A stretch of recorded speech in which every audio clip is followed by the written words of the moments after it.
John, a marketing manager at a large corporation, had been with the company for over 5 years. He was well respected by his colleagues and had consistently received positive performance reviews. However, his life was about to take a dramatic turn. Emily, the HR manager, called John into her office, her expression stern. John, I need to discuss some serious allegations. We have received information that suggests you may have leaked confidential company information to a competitor. Can you please explain this? John was taken aback, his mind racing. What?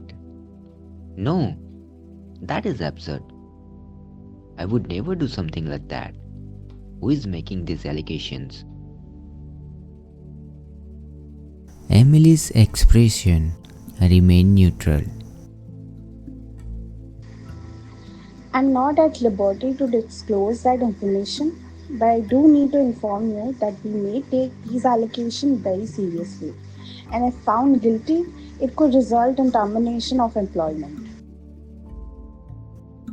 John felt a knot in his stomach. He knew he was innocent, but he also knew that he had to convince Emily of that. As the investigation continued, Emily developed a theme, trying to find a motive for John's alleged actions. John, we know that you have been feeling undervalued and overworked lately. Is it possible that you felt frustrated and wanted to get back at the company? John insisted that he would never do such thing. I have always been committed to this company, and I would never compromise its confidentiality. I am a team player and I believe in our mission. Emily presented some circumstantial evidence, trying to build a case against John. We have found that you have been accessing confidential documents more frequently than usual. Can you please explain why? John explained that he was working on a project that required access to those documents. I was leading a team to develop a new marketing strategy, and I needed to access those documents to ensure our compliance with the company policies. Emily pressed on, trying to find inconsistencies in John's story. But why did you access those documents at 10 p.m. on a Friday? Were you working late or was something else going on? John insisted that he was indeed working late. I often work late to meet deadlines, and that night was no exception. I am dedicated to my job, and I want to ensure that I deliver high quality results.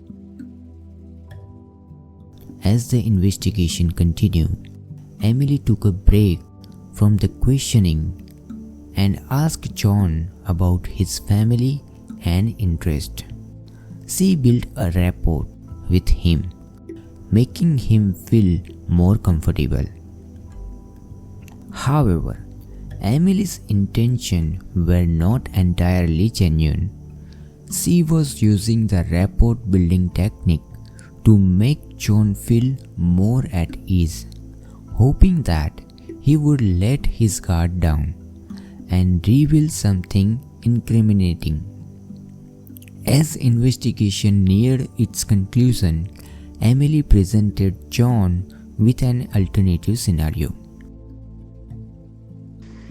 John, I want to give you the opportunity to come clean. Is it possible that you accidentally shared the information with someone who shouldn't have had access to it? John denied any involvement, but Emily's question planted a seed of doubt in his mind. He started to wonder if he had indeed made a mistake, even though he knew he hadn't. Emily sensed John's unease and pressed on, asking alternative questions. John, do you think it's more likely that you made an honest mistake or that someone else in the company is trying to frame you? John started to feel trapped, wondering if someone was indeed trying to frame him. He felt a sense of paranoia, unsure of who to trust. Emily sensed John's vulnerability and pounced, obtaining a statement from him. John, I think it's time we get to the bottom of this. Can you tell me what really happened? John, feeling trapped and unsure, made a statement that implied he might have accidentally shared the information. Emily documented his statement, but what she didn't realize was that John was actually telling the truth all along. He didn't leak the confidential information, and someone else in the company was trying to frame him. Emily's investigation had led to a false conclusion, and John's reputation was now at risk. As John left Emily's office, he felt a sense of unease. He knew he was innocent, but he also knew that he had to clear his name. He was determined to find out who was behind the allegation and to prove his innocence.